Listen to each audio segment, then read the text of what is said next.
Hello, welcome to another video on why comic books are so addictive. I changed the view of the camera angle to show you the newly framed art that I got for my birthday last week. I had to change the angle so that the glare of the light is not so bad. So there you go. I bought a couple of frames actually, so hopefully I will put another piece over here sometime next week. But the frame is pretty cheap. I bought them from IKEA. Um, I, I look at frames from Michael's, Target, and these frame cost $9.99 and then about $5 to ship. So I bought 3 frames and it cost me $42 total with shipping. Pretty good, right? They look pretty good. Anyhow, for this video, one of the things I love about this hobby is at this stage of my collecting life cycle, I don't buy a lot, but I can live vicariously through other people. And that's probably the best thing about the YouTube community is, often I have a lot of fun watching other people videos on hauls and flea market find and stuff like that. And it's, and it's exciting to see how excited other people got and what kind of great deal they find. And, comic books are so addictive that all of us spend a lot of our time searching for them, hunting them. And now I don't do as much hunting as I used to, more so because I wouldn't say I'm too busy, but when you reach a point in your life where there's other priorities like family, certainly if my son is older and enjoy going on a hunt with me, to flea market, garage sales, or Craigslist find, I certainly will take him along with me to show him the rope. But that's years away. He's 7 years old. But often I heard the question like, how do you get a lot of your nice books?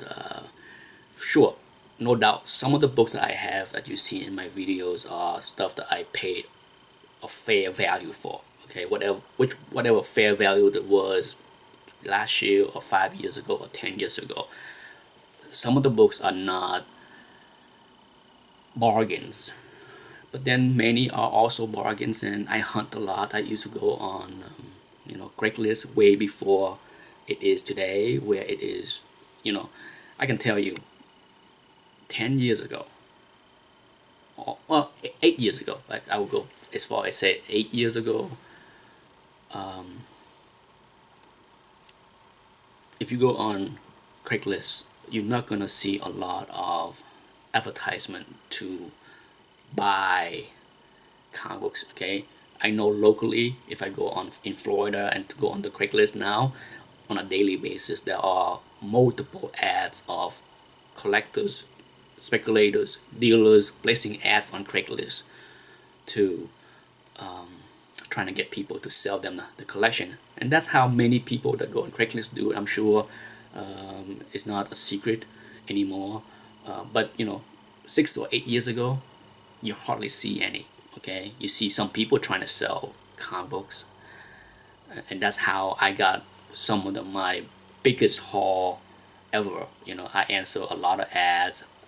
It's a lot of work. Okay, it's fun, but it is work. It takes effort. I did a lot of phone calls, emailing, drove sometimes 2 hours to see a collection, but it take.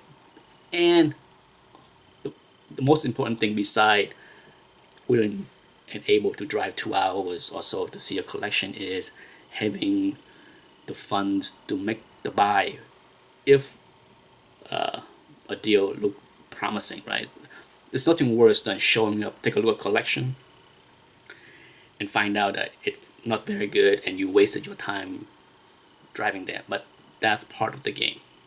Equally bad You show up and the collection is awesome, and the seller is like, I'm not breaking up anything. Either you buy all or none. And if you don't have enough money,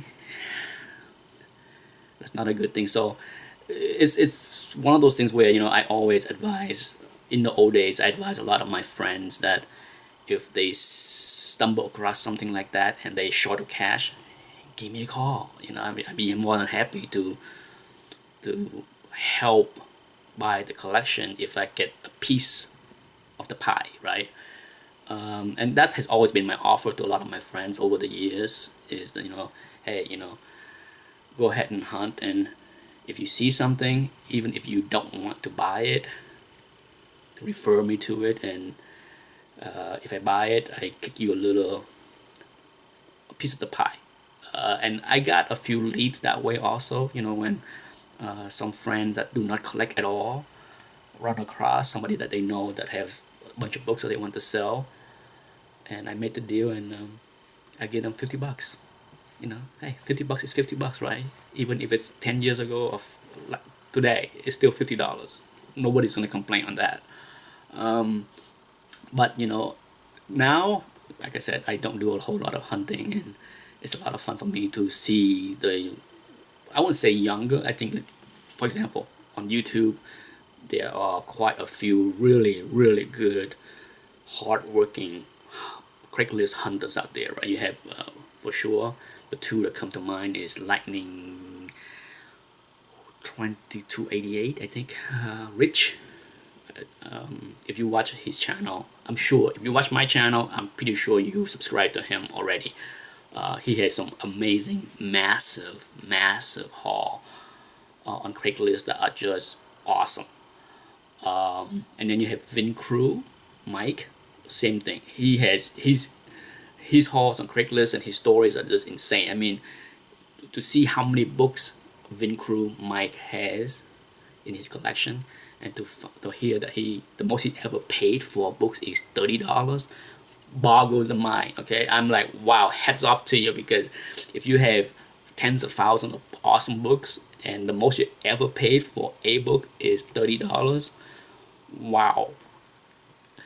I certainly can't say anything close to that. You know, I have a few horror story to tell, and some good one on Craigslist. But one of the last Craigslist hunt I did was, I think, about 6 years ago. It's been a long time since I searched on Craigslist and do a big hunt. But I saw an ad for a seller about an hour and 45 minutes away, about 110 miles away from my house.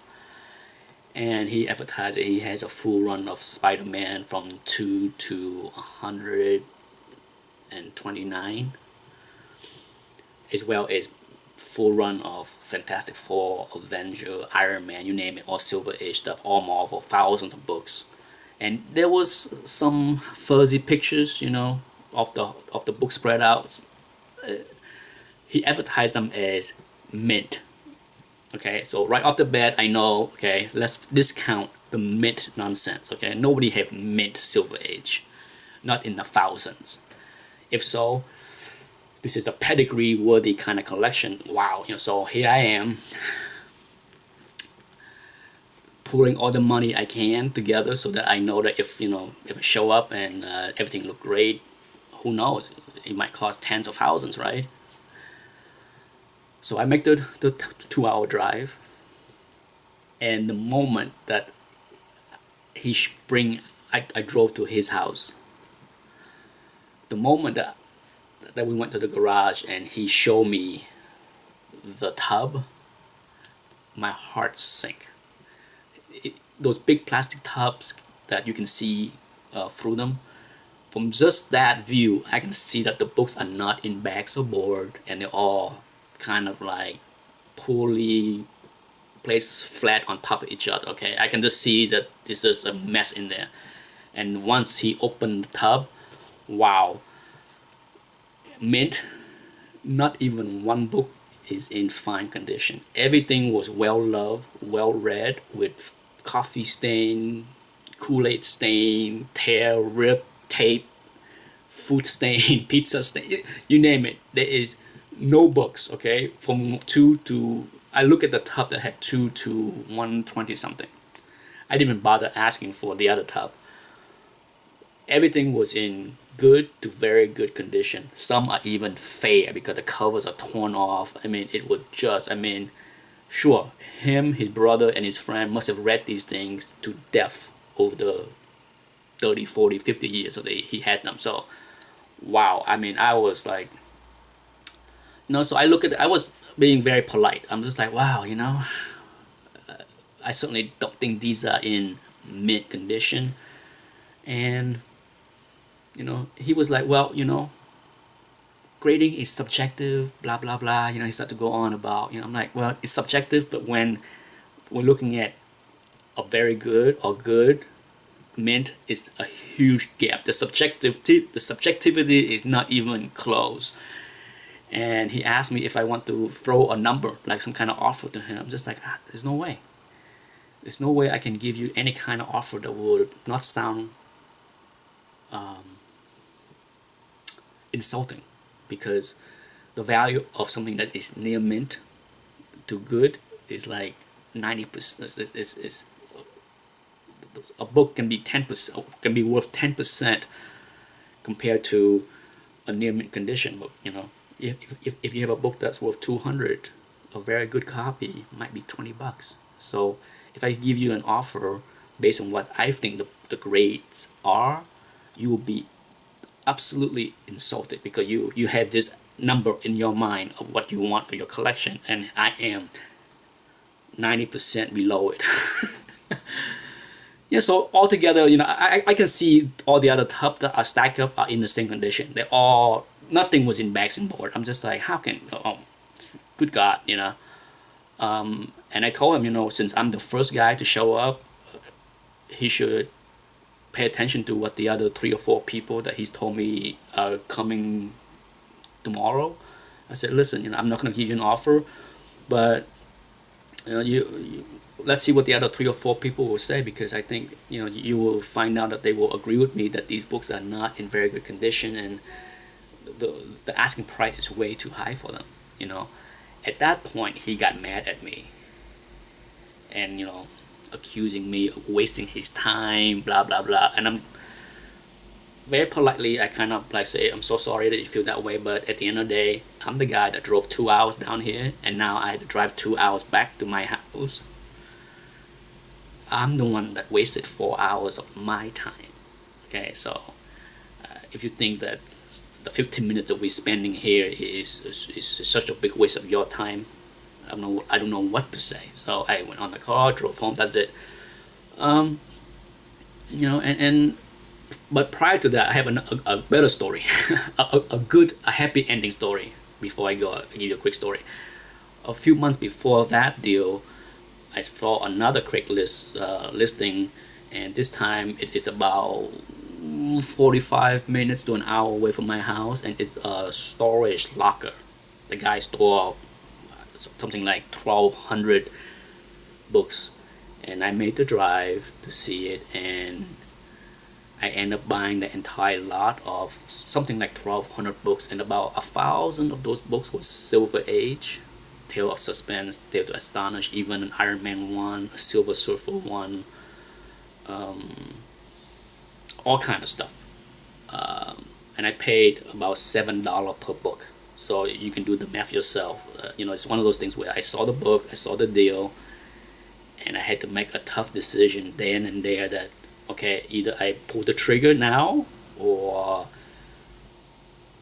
lose out on a chance to grab 1,200 books with roughly 1,000 mid-grade Silver Age.